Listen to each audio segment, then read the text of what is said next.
Alrighty, so emotion index time as we are now heading into the final month and a half before the regular season is over, which means pretty much the stretch run for most team in the playoffs. We currently have only two teams that are eliminated from the playoff contention heading into this month and then also the final month of the regular season. And except for a couple of teams, pretty much everybody still have something to fight for, either for playoffs or seeding, or if you are one of the top tier team in MLS, you're fighting for the supporter shield because, as I mentioned before, the supporter shield standings, it's a dog fight right now, and I wouldn't be surprised it might go down the stretch just like what we saw a couple of years ago. But with that being said, as always, the first tier are fans that feel like they're just waiting for their team to make it to the playoffs, and these are pretty much teams that are in the supporter shield race. Where, as much as they are definitely fighting for the supporter shield, they can't wait for the playoffs to start because yeah, that's where the expectation will be really measured of whether or not it's a successful season or not for their respective team. There are also fan base that feel like they're going to make the playoffs, but there are definitely some concern heading into the playoffs, and that those concerns, if it's not addressed, probably is not going to be a long playoff run. The third tier, of course, are usually tiered below fans that are teams that basically are kind of on the bubble right now, where they still believe that they have a shot of the playoffs and have legitimate shots to do. But it's also a category where I didn't put here, but it's kind of the inconsistent category. These are kind of the fan base that are very frustrated in terms of their team, in terms of on one night they can look very good, and then on the very next night they look like one of the worst team in the league. And then of course the fourth tier is fan base that feel like yeah, playoffs are start to dwindle. These are kind of usually teams that are pretty close to being eliminated from the playoffs, or fan base that feel like their team is not doing very well in the midst of this playoff race, and yeah, they're going the wrong direction right now. And then of course the fifth tiers are teams that are see you next season mode and the panic category, and I'm actually just going to put two teams in there straight away because these two teams have already been eliminated from playoff contention, so pretty much they are in the see you next season mode. I'm actually gonna just quickly change my color pen here. Just realized that I can't really quite see this very well, so let me just change that. But yeah, I'm gonna put both DC and Montreal in this list because they are officially eliminated from playoff contention. They're pretty much in see you next season mode. I'm also gonna do the Montreal moving forward series pretty close as well. I actually didn't realize that they were eliminated. I forgot to mention that in my review. But alas, they are eliminated from playoff contention. And again, anytime when teams are eliminated from playoff contention, it's time to do a moving forward series episode, which we'll get to. But let's begin with number one at Atlanta. Yeah, Atlanta is pretty close to this category, where they're pretty much close to the see you next season mode. In fact, I might as well just kind of put them there because yeah, this team is pretty much done this season. They've been done for a while now. They're in the see you next season mode. They got some big decision that they're going to have to make this off season. And the first big decision: are they going to keep Ronnie Delia for another season? Are they going to give him another shot? I mean, it is kind of interesting that Atlanta is being a little bit patient when it comes to their head coach and giving them a bit of a leash, because this team used to be a team that doesn't give their head coach a lot of leash whatsoever. And yeah, it's kind of interesting that is kind of the case right now, and we'll see whether that will be means that heading into the off season, by the time the season is over and once they do get eliminated, we'll see whether they do make the decision that yeah, they're gonna move on from Ronnie Delia.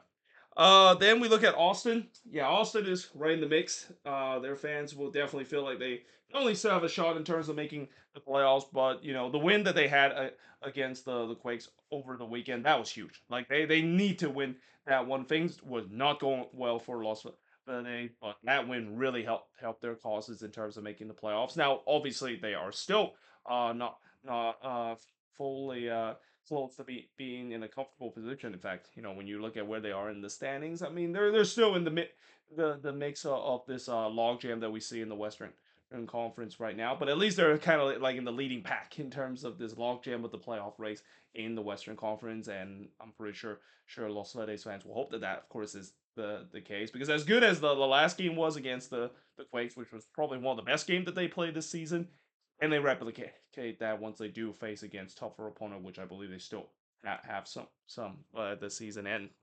And then we look at Charlotte. Yeah, Charlotte, they're waiting for the playoffs to start. I mean, Charlotte is a team that I think if there's any team right now that cannot wait for the playoffs to start right now, I gotta say it's got to be Charlotte FC because this team is red hot right now. I mean, this team just they almost forgot what is it like to lose or even draw a game because they're in this record pace of 8 games without a draw, win 8 game winning streak that is. Now they have a chance to go for the record, and the way that they of course have to go for the record. Oh, you have to now face against Messi and friends at home against Inter Miami. I mean, no tough task, especially with that team probably are still very angry after losing in the Leagues Cup final. That is, but nevertheless, Charlotte, it's been a roller coaster season for Dean Smith's side. But hey, they're getting hot at the right time. Now, one thing I will say is that let's just hope that they don't cool off, or if they do have this winning streak comes to an end, which I think eventually it's going to come. But not, I'll be shocked if they can remain the remaining part of the season without losing or drawing a game. But once this streak does come to an end, we'll see whether or not they can maintain that. Because if you're a Charlotte fan, as much as you're happy that you're on this record-breaking winning streak, there's that old saying that you don't want to peak too soon before the playoffs begin. But like I said, if there's any team that cannot wait for the playoffs to start and want the playoffs start right now, it's got to be Charlotte FC with how red hot they've been. Now, looking at Chicago, yeah, Chicago is kind of right in the mix. They still have a chance in terms of making the playoffs. In fact, they're actually above the playoff line right now, or if I'm not mistaken, no, they're actually below the playoff line, but they're actually not that far in terms of going above the playoff line. If I look at the standings right now, real quick, I believe they're tied with the Red Bulls right now in the standings. No, they're actually 1 point off the Red Bulls, but they do have 2 games in hand. So in many ways, they are still in a very good position to finally end the playoff curve. But the problem with the Chicago Fire is, as every Fire fans remind everyone, yeah, this is usually when the beginning of the end happened. We always talk about the Chicago Fire having a September collapse. What happened this year? We'll see. I mean, for me, as a neutral, I've said this many times. Even though I'm not a Chicago Fire fan, I really hope that they don't have a collapse because I think they're the only team ever since I started covering MLS on this channel to not make the playoffs, and it would be great to see the Fire being back in the playoffs. Now, will they have a long playoff run? Probably not. There's a lot of question with this team, especially with the way that when you look at how this team played this season, they simply cannot beat playoff teams. So they're really relying on the easy schedule to back their way in the playoffs, which, for a team that haven't made the playoffs in a long time, you can't blame them for doing so. But again, we'll see whether or not if they can maintain that, and especially like I said, the usual September collapse. Is it going to happen? Is the narrative going to happen with this team? Fire fans are hoping that that's not the case, though. I wouldn't blame Fire fans. Would be very pessimist. Say, well, it's great that we're in the playoff hunt, but I do not want to give my hopes up or even have any hopes whatsoever they'll make the playoffs because I've seen this story before. It feels like we're in this position once again. We're in the midst of making the playoffs, and usually the story at the end of the season does not have a happy ending with this team. Then the we look at FC Cincinnati. That is, I'm gonna put Cincinnati right here, where yeah, they're the definition of a team that's going to make the playoffs, but they are a concern, and the concern factor with this team is the home form. The home form has not been great whatsoever this season, especially when they do face against some really good team. I mean, yes, they have got some signature win throughout the season, and there's time where they have done that at home as well. But when you look at their recent home form, and really just in general this season, their home form, it's not as good as they are on the road. I mean, if they have a chance in terms of just forfeit all their home games and play all the game on the road, this is a team that is a legit MLS Cup contender because this is the best team on the road this season. It's been that way for the last couple of years, but unfortunately, with the way that Cincinnati is pretty high up in the standings, unless they just decided to completely forfeit the rest of the season, most likely they're gonna have to play a couple of games and have home field advantage. And again, it's kind of odd to say when a team have home field advantage and it goes against them, but that's kind of the case with Cincinnati right now. Then we look at Colorado.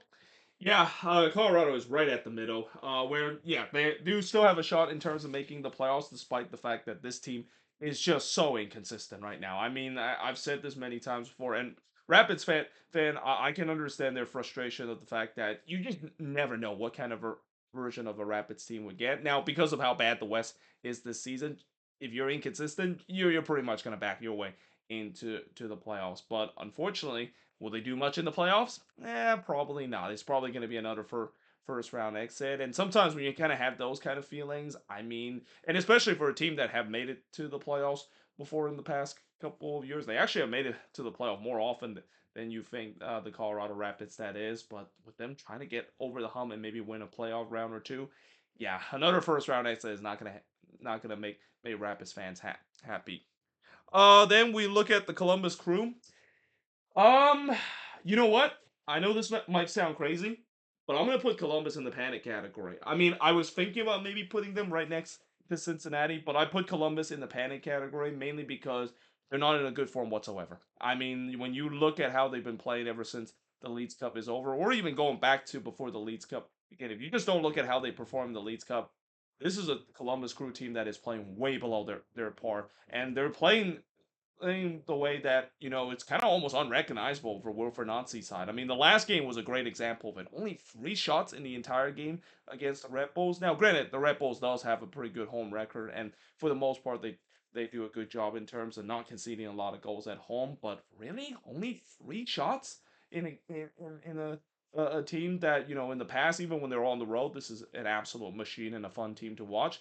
Again, I know it all goes back to in terms of the lack of number nine terms of that, and obviously we'll see whether or not if Abul Ali can get things going, and he probably has to get things going if this team might have a legitimate shot for MLS Cup. But unfortunately, right now it's hard to believe this, but they do not look like a team that is ready for playoffs right now. If the playoffs started right now, I wouldn't be surprised if this Peru team would be another first round exit just like last year because again, this team they're not playing very well right now. The defense there's a lot of question right now. The midfield at time hasn't been great, and then of course the attack. I mean, they haven't been scoring a lot of goals. They don't really have a guy that like a Kucher Hernandez guy that they heavily rely on to help them on the attacking end.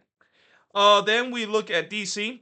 Or actually, we'll skip DC because I already they talked about them. But we'll now look at FC Dallas, and Dallas is another team that is still in the mix.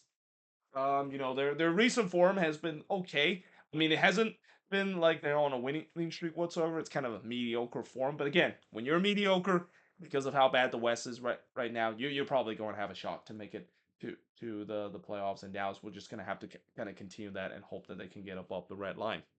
Then we look at the Houston Dynamo. I'm gonna put them right here and they would be right here if they didn't win against St. Louis. If they would have lost against St. Louis, they would have been right here. And I think Dynamo fans would probably agree the fact that yeah, their playoff chances definitely dwindling with the recent poor run of form that they've been. But they did get that big win against St. Louis City, and now we'll see whether that gets them going. They better hope that it's not like what happened when they won against San Diego, where it looks like all of a sudden there might be hopes that they can get themselves back into the playoff race or well potentially to go up higher in the playoff race right now, only to go on a losing run whatsoever. I'm pretty sure fans will hope that Ben Olsen's side will not do that because if they do that, then yeah, they're heading down this direction again, where it won't be a matter of time before they're out of the playoff race.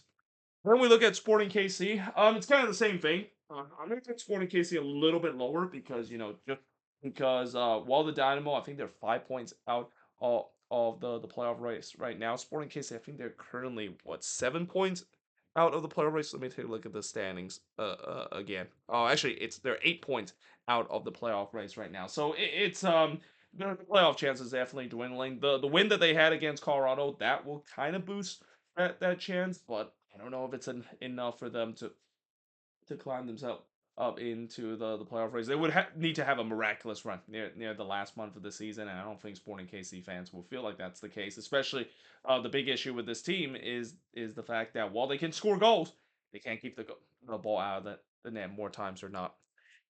Then we look at the Galaxy. Yeah, the Galaxy are right here. I might as well just put DC, Montreal, and the Galaxy right in the same category because pretty much all of these teams are pretty close to getting eliminated. The Galaxy is pretty close to getting eliminated themselves, and the only reason why they haven't been eliminated is because the West is much weaker when it comes to getting into the playoffs compared to the Eastern Conference. That is, but for the Galaxy again, for the remaining of the game, they pretty much have nothing to play for the remaining of the game, and they sort of achieved their goal to salvage the season. I mean, I know they're the way that they hope to salvage the season is by winning with Leeds Cup, but hey, at least they're going back to the CONCACAF Champions Cup next season by finishing third in the Leeds Cup. So yeah, that's might be a way to salvage the season. I mean, that has to be it. I mean, I know Greg Vanny probably won't admit it, but with how disastrous this season has been for the Galaxy, by far the worst ever season for a defending champion. You gotta say that them going back to the CONCACAF Champions Cup and now are able to get the resources to make the signings that they weren't able to do because they're so up against the Caps last season, and the fact that they're able to get Ricky Pooch back and have the killer piece back in full function heading next season. There's no doubt this team is going to be a playoff team once again next season, and they're also going to be a team that could be legit in the Concacaf Champions Cup as well. Then we look at LAFC. LAFC, I think I'm gonna put them right here. Where yes, this is a team that is gonna make the playoffs, but there are definitely concern. And the Sung Min signing, while Sun has been okay so far. In his first couple of games, I mean, he hasn't really light up the world on fire whatsoever, but he has definitely made a big impact when it comes to injecting some life on the attack. Sort of, I would say. I mean, when you look at this team and stuff. I mean, you can sense that this team could be an MLS Cup contender, and the way that they play, even when they play against San Diego, I thought they would play very well in that game, but they just couldn't finish.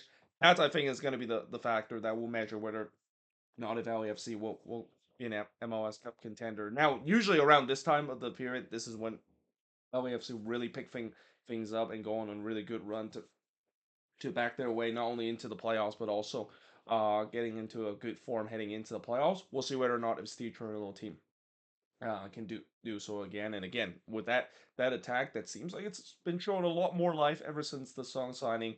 That I think that there's a chance they are going to be MLS Cup contender. Actually, they're not.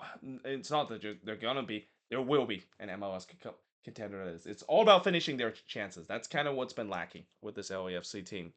Then we look at Miami. Yeah, Miami is going to be right here. Obviously, they're waiting for the playoffs to start. They've been doing this pretty much since the beginning of the season. The expectation of this team, we know that what they're where they're going to finish in the regular season. It's probably going to be near the top of the standing. If not, they still have a chance to win the Supporter Shield. But honestly, as I mentioned with Miami before, as much as they would love to win the Supporter Shield again, that is not really the biggest priority.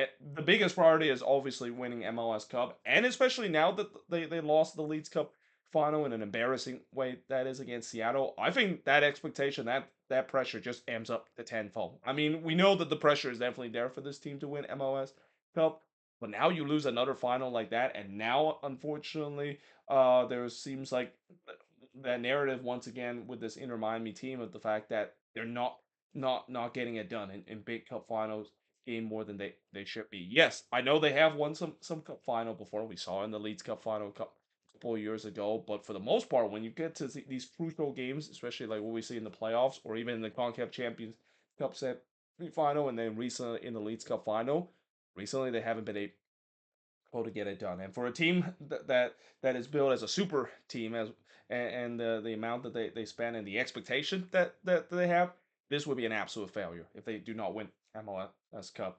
And you would now really question legitimately, yes, even though this team won two trophy, it doesn't feel like it's enough, especially with what Messi and his friends was going to bring to the table. This is a team that legitimately should be challenging for every single trophy, and if they don't win that trophy, it's always going to consider it to be a failure. Then we look at Minnesota. Yeah, I'm gonna put Minnesota in the same category as Cincinnati. They're both kind of having the same issue, where this is a team that while they're doing very well this season in the regular season, my biggest concern with Minnesota is the same with Cincinnati. They have their struggle this season at home, and this has been the case the last couple of years as well. Again, big part I think why they struggle at home is the style that they play, the Ramsey ball that they play. Just it doesn't really fit well when you're playing at home. When you're playing at home, you're supposed to dominate possession and dictate the play. That's not what Minnesota wants to do, and especially with teams kind of have a book on them recently of giving them possession and shutting down those transitional moment and also the set pieces opportunity. That's kind of the reason why this team has kind of struggled a bit. But also, it's the fact that losing Tani Oshie, that is a huge, huge blow to this team. And as I said, I really think what determined this team in terms of whether they can make a deep playoff run or is it going to be just similar to last season where they exit the playoffs early is all about whether or not if these new signings can make a huge impact. If these new signings make a huge impact, this team is an MLS Cup contender. If these new signing doesn't make the impact straight away, yeah, it's gonna be like last year where they're probably gonna be exiting either in the first or second round of the playoffs. Then we look at Nashville. Nashville, yeah, I'm gonna put them right here where they are definitely concerned if you're in Nashville. And I talked about earlier before with Charlotte. As great as this winning streak is, you don't want to peak too soon. Well, this is now the problem for Nashville. It feels like maybe they have peaked too soon with their incredible run that they had at one point where they went 15 games without loss. But now it seems like they're on a bit of a struggle bus right now. I mean, when you look at the last four games, I think they've only won once so far in the last four games, and then the game against Atlanta. I mean, that was an embarrassing performance. I mean, I want to say actually, embarrassing might not be the right word. I would say a very frustrating performance that is because they were the better team by far in that game against Atlanta, and they just couldn't finish it in that game. And while you could say that, well, maybe it's just one of those nights that they just couldn't finish. Well, when you get to the playoffs, especially once we get past the first round where it's all single elimination, Nashville better hope they don't have those kind of games in those playoff games because if they have those kind of games in the playoffs, yeah, this team probably is going to get eliminated, and it will be such a disappointment too because again, this team they play so well during the middle of the summer, but unfortunately, it feels like maybe this is a sign that a team might have peaked a little bit too soon, and with them kind of stumbling their way into the playoffs, they might not be the same team as what we saw in the middle of the season. Where the playoffs started in the middle of the season, I would say Nashville not only is a MLS Cup contender, but they might be one of the favorites with how well they've been playing during that stretch.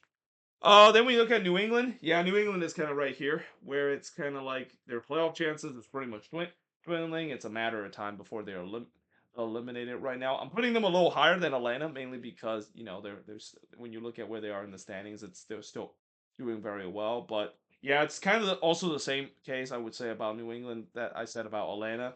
They got a big decision to make this offseason with Caleb Porter. And unlike Atlanta, where maybe they could give Ronnie Daly another chance because already he only have 1 year to do so. Caleb Porter, this is his second season, and the fact that they're still stuck in the same situation that they are, I mean, maybe I would say the front office might give him another shot minute because the signings that they made this offseason of just completely changing the team in general. Maybe it didn't kind of got that chemistry going where maybe next season that might work out. But still, I think a lot of New England fans they want him gone as soon as possible. It doesn't really matter in terms of if they were playing a little bit better recently, which they have, but they're not getting the resort to show for. And at the end of the day, this is a resort based league, and yeah, the fans are probably fed up with Caleb Porter, especially two seasons of frustration might be enough for him to be announced from this team. Then we look at the two New York teams starting with the Red Bulls.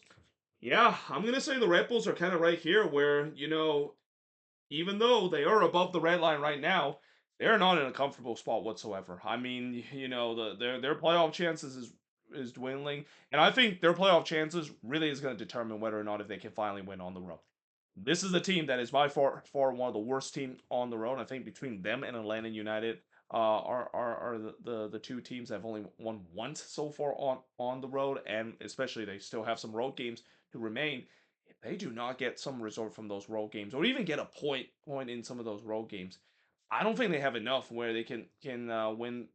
Even if they win out the rest of the home games that is, they're probably not going to make it to the playoffs because Chicago have a couple of games in hand, and if Chicago doesn't have that September meltdown like they usually do, there's a chance they can overtake them in terms of that spot. So yeah, if you're a Red Bulls fan, there's got to be a lot the concern and the fact that, and what's even more concerning in terms of another example why their playoff chances dwindling is that they draw at home in the last game.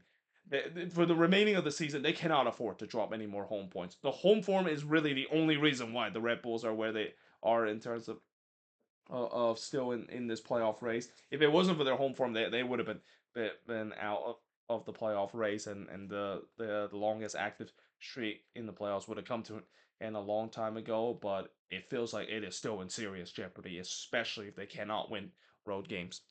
Now, look at NYCFC. They still have a chance in terms of the playoffs. They're in a much better position than the Red Bulls, but what's so frustrating for NYCFC is that they just simply cannot win at home against bad opponent, and also the road form themselves. It has gone a little bit better compared to the Red Bulls, and maybe that might be some encouraging sign. But what will drive NYCFC fans crazy is the fact that are we still going to get some easy opponent to face at home? Because if that is the case, we are screwed in a big way. Because this team, for whatever reason, cannot win against easy opponent at home. I mean, the last game is a prime example of it against DC United, a team that's already eliminated, and with all the crisis that's gone on with that team, and still NYCFC's somehow find a way to drop all 3 points in that game. You just cannot explain it this season of why they have been so bad. Against teams that they clearly should be beating and teams that are near the bottom of the Eastern Conference. Whereas when they're playing at home against some of the best team in the league, like Cincinnati, like Nashville, somehow they're able to get 3 points against those teams. It's just very you just cannot explain that phenomenon. And the good news is at least because of the way that unlike where the Red Bulls are NYCFC because they've been a little bit better at on the road in the last couple of games, it has kind of got themselves in a pretty good position to make the playoffs, but still not comfortable enough where I can say that they for sure will get themselves into the playoffs. Then we look at Orlando City. Yeah, Orlando is going to make the playoffs, but they are definitely concerned, and I think the concern factor with this team is the inconsistency when it comes to this team. This team has kind of started become a little bit inconsistent again, where there's nights where they look like an absolute studs and a team that looks like going to really go for MLS Cup against Inter Miami. That might be a good example of it, and that of course in the league that is. We don't of course talk about the Leeds Cup semifinal as Orlando City fans have said, but there's times where they have struggled when it comes to the attack. I mean the game against the Galaxy was an example of it. They couldn't get a lot going in that game as well, and especially the clinical finishing as well sometimes been lacking with this team as well. So again, because they're kind of inconsistent and because of how much of a bloodbath the East is, I mean, they'll be happy that they'll of course make the playoffs again. But again, this team, because of the way they made the playoffs so many times, this is what the fifth consecutive season that Orlando City have made it to the playoffs. It's getting to a point where you do not want to get into that stage where it's like the New York Red Bulls, where you make the playoffs in so many consecutive years, but no MLS Cup appearance to show for, or even a memorable run to show for. That's kind of the frustrating thing if you say about Orlando City. No, I say memorable run. I mean, last year was kind of a memorable run for them getting to the Eastern Conference Final, but still, you just kind of feel like that. As I mentioned with Orlando City with last season, that run that they had to the Eastern Conference Final, as deep as it is for them to make it all the way to that was a huge missed opportunity with the way that the Eastern Conference just completely collapsed on itself with all the good teams eliminated, and that was the season where if there's any season Orlando City could have a chance to win MLS Cup, that was the year to do so, or even appear for MLS Cup as well. Because I don't think this year we're gonna see a same situation where the Eastern Conference, all the big hitters, are gonna get themselves knocked out in the first round. Moving on to the Philadelphia Union. Yeah, the Union are waiting for the playoffs to start, and they're starting to get hot again, which is a good thing to see if you're a Union fan, because the Union has been having a kind of interesting type of season where they've been inconsistent at times, but then there are also at times where they have found their form. Feels like they're finding their form again, and this could be a team to be threatened. And heading into the playoffs, I'm interested to see any Union fans out there that what's your expectation when it comes to this team making playoffs? Because or Actually, let me rephrase that. What's their expectation when it comes to when the playoffs start? Do you consider them getting themselves a couple of playoff wins, but getting eliminated maybe in the second or the conference final, considered to be a successful season? Because this team is supposed to be going for a rebuilding year. This was supposed to be a rebuilding year. This is not supposed to be a year that they're competing for supportership. It's a miracle what Bradley Cornell has done to this team, and also the what the ownership has done in terms of constructing a very good roster despite all the criticism that was going on with the fan base. I mean, I would say that the pressure is still with this team, especially again all these years they're trying to get over the hump. I will say that at least if there's one thing Union fans are going to be very happy is the fact that at least that window is not closing. I mean, I think last year the window of course was kind of closing in terms of this core, but now the fact that they're able to kind of do a retool and find a new core like this, I think Union fans will feel like the pressure I feel like might be not as high as it was a couple of years ago to win it all, but I think it might still be there because again, this is a team that's been wanted to get over the hump and finally able to reach the mountaintop for so many years now under Jim Curtin, and it'll be kind of fitting if they can finally do it under Bradley Cornell this year as well, and they have a legitimate shot to do as well if they do finish in the Supporters Shield top spot and win the Supporter Shield and basically have playoff of games for the rest of the season at Subaru Park. I mean, at home this season they've been pretty good for the most part. So yeah, there could be a chance, maybe in a very unexpected twist, the Union might finally get over the hum in the most unlikeliest year to do so. Now, looking at the Portland Timbers, yeah, the Timbers are going to make the playoffs, but obviously there are definitely some concerns with this team. I mean, again, the Timbers, this is a team that's a little bit inconsistent, especially on the road as well. They have not been a great road team lately. The inconsistent factor is, the attack has been inconsistent. There's been times where it's been good. There's been times where it's not great, and the same goes for the defense as well.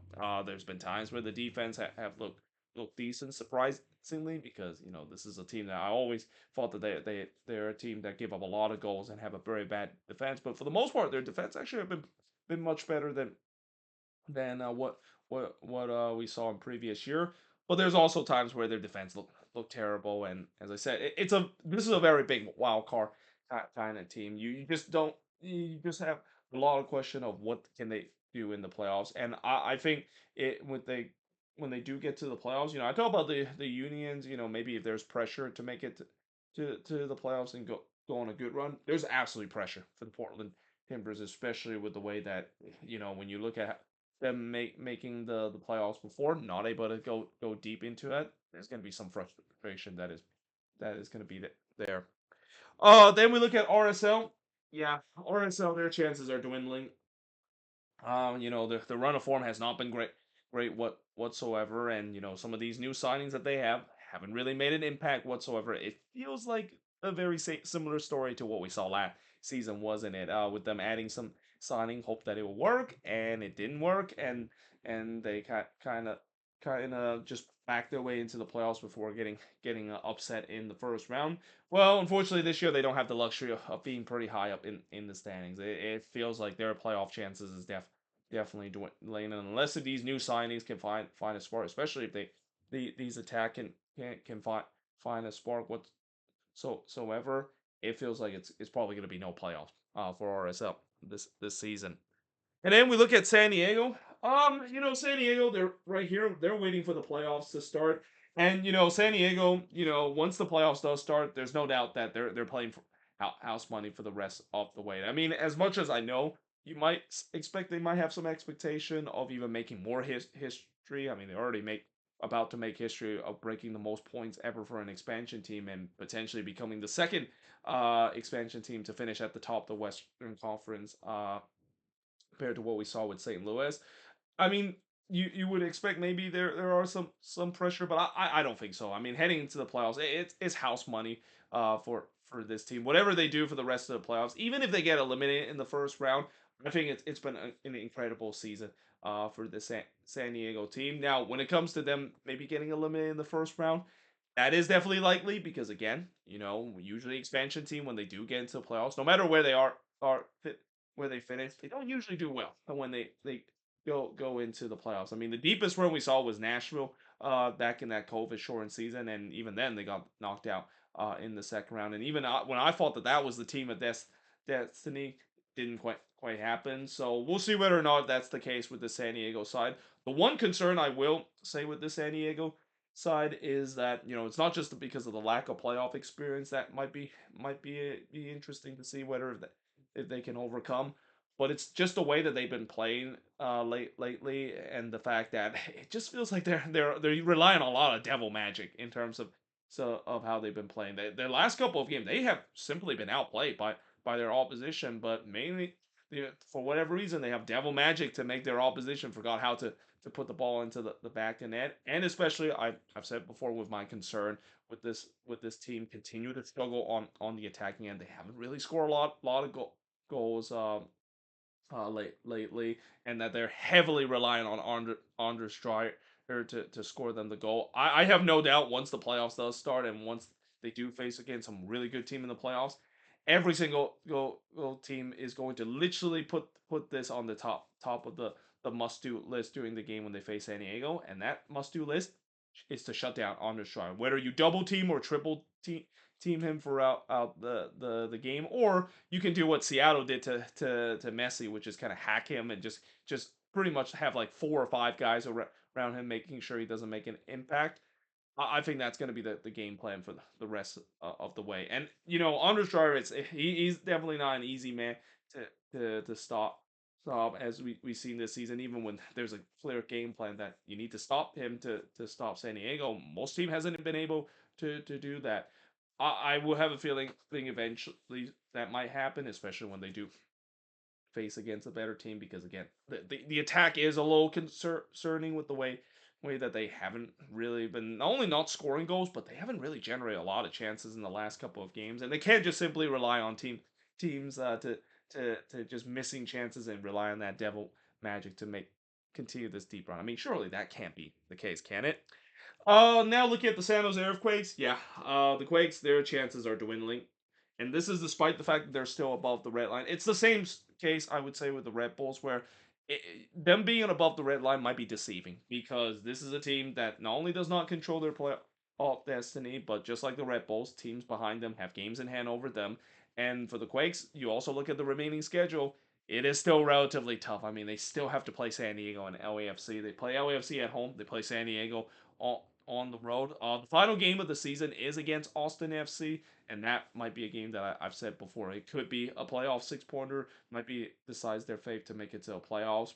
But yeah, I don't have good hope with this team, mainly because the defense is going to be the reason why they missed the playoffs. I mean, their defense has been just absolutely atrocious this season, and they still have not solved the biggest issue with this defense, which is honestly, when you can just counterattack against this Quakes team, if you're a team that is good on the transition, yeah, you're probably gonna win against the San Jose Earthquakes. This team has no answer whatsoever in terms of defending transitional moment, and also them making some boneheaded play on the defensive end lately, as I saw in last week when I went down to Austin to see just another example of a horrific offensive performance that they put. And I haven't even mentioned the other big issue with this Quakes team, which is even though their attack is still pretty good, they should be much better, especially with how much it pains me to see them keep missing chances after chances, because they had chances against Austin. They could have easily scored 2 or 3 goals in that one, but they couldn't do so. And add to the fact that the defense has been poor, you wonder why they lost that game, that crucial playoff 6 pointer, and a lot of these games to really kind of play themselves out of a playoff contention. And then we look at Seattle. Yeah, Seattle is waiting for the playoffs. Not don't need a lot to explain about this team. This team is firing on all cylinder right now. I mean, after winning the Leeds Cup as well, and especially with the way that they're are also going to get healthier, get some of their starter back. This is a dangerous team heading into the playoffs. This is one of the teams you do not want to face heading into the playoffs. And as I'm also mentioned, this is kind of bad news for the rest of the Western Conference that Seattle is once again revving their engine and starting to be good again. Because the last team that I think any Western Conference team wants to win the West besides LAFC, it's probably Seattle's Sounders because to this day, I think going back to 2019, if I'm not mistaken, nobody name Seattle or LAFC has been able to represent MLS Cup in the Western Conference. It's been pretty much been dominate between those two teams over the years. And then we look at St. Louis. Yep, St. Louis is done. I might as well put the same with Toronto as well. Both of these teams are in the same category. They're in CU next season mode. They're pretty close to getting eliminated from the playoffs. And I will say that between both of these teams, I would say Toronto has a brighter future. Consider Toronto, even though they're gonna miss out on the playoffs once again this season, there was progress that was made in the rebuild. The biggest progress I would say that made in this rebuild is getting rid of those two Italians, but also the fact that Robin Fraser has made this team a very gritty team to play, a very frustrating team to play, and they've been able to hang tough against some tough opponent despite clearly lacking on the quality sake. There's definitely going to be confident heading into this offseason and heading into next season as well, where this deep rebuild that they go through that at first we might think that it might take 2 or 3 years for them to get themselves back to competitive. It might be sooner than we think. They could be competitive as soon as next year if they can get the moves correctly this offseason. But for St. Louis, I mean, I don't know. You can say the same thing with this team. I mean, I will say that St. Louis, there are definitely still talent that is that is there, but it's just all about once again finding the right head coach and now finding a sporting director as well because Lutz have recently got fired from this team and that now it's all about whether they can make the right decision in terms of finding both a head coach and sporting director because if they don't make the right decision, yeah, they're going to be spinning the tire again, just like what we saw this previous season as well. And then last but not least, we're going to talk about Vancouver. And let's see, I'm going to say Vancouver's right here, where yeah, they are kind of started waiting for the playoffs, but. They are still concerned for Jasper Swords inside. The concern is obviously the defense. I mean, the defense have not been great whatsoever in the last couple of months, and that while the attack has kind of bailed them out in some extents, and also Thomas Muller his impact, just like what I said about Sung Hyun Min, it's been okay. It hasn't been amazing, but the biggest problem with this team and the issue that they might be facing in the playoffs is will this defense hold up enough where they can make a deep playoff run? Because I think heading into the playoffs, talk about pressure. I think this might be one of the first year where there's legit pressure for this Vancouver Whitecaps to perform in the playoffs. A first round exit is not going to do it. In fact, if this team ends up losing the first round again, I mean that just kind of undo all the good things that they have in are arguably the best regular season this franchise ever had because again the pieces are definitely there for them to go deep, but it's all about whether this defense can hold firm and especially the new signings that they have made. Let's see if they can hold it up because if their defense can hold up, then yes, this is a team that can definitely make a deep playoff run and can definitely challenge the Seattle of the world, the San Diego of the world, even LAFC of the world to be able to reach MLS Cup. If not, it could be. I mean, they might win one or two playoff games, which we'll consider to be good for Vancouver for teams that haven't won a lot of playoff rounds. But when you look at this season and when you just look at the pieces that it is falling in place, this is really the opportunity for them to finally vanquish past demons and finally go deep into the playoffs for the first time in franchise history. Well, there you have it. That is pretty much it for the emotion index. As always, let me know in the comments below what do you think of this emotion index, and if you're a fan of an MLS team, let me know in the comments below. Did I maybe put your team a little bit too hot on the emotion index or a little too low? But until then, hope you guys enjoyed this video, and I will see you guys next time.